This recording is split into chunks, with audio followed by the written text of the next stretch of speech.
bad. And that's what she had to feed to me. So when I think of these Gazan children starving,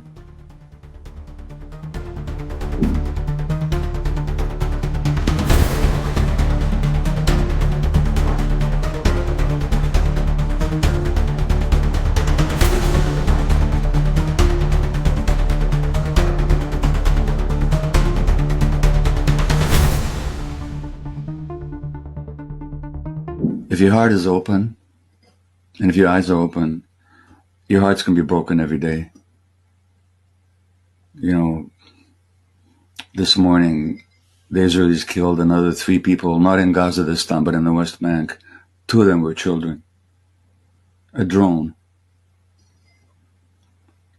And this goes on every day. Yeah. And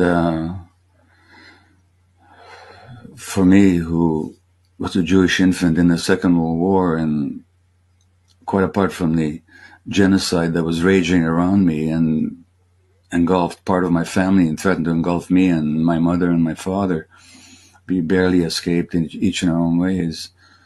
There were bombs falling because the Allies were bombing Budapest, you know. How can I not identify with those Gazan children and infants? And because my mother's breast milk had dried up, and because of the stress. In fact, her breast milk dried up the same day her parents were taken to Auschwitz.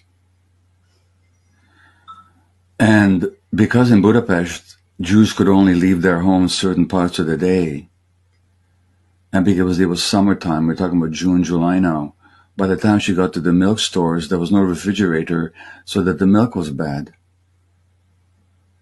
And that's what she had to feed to me. So when I think of these Gazan children starving, and their mothers unable to feed them, how's my heart not to be broken every day? And Erich Fromm, the great German Jewish psychologist who left Germany in the 30s and lived in the United States, he was talking about happiness, and he said that people's idea of happiness is that there should be no fear, no anxiety, no grief. And he says, that's not possible in this life. If you're a sensitive person, how can you not feel grief and unhappiness? And how can we not? And only by shutting our eyes and closing our hearts. And it's so important that we don't do that. It's essential that we don't do that, because if we do, we lose our humanity.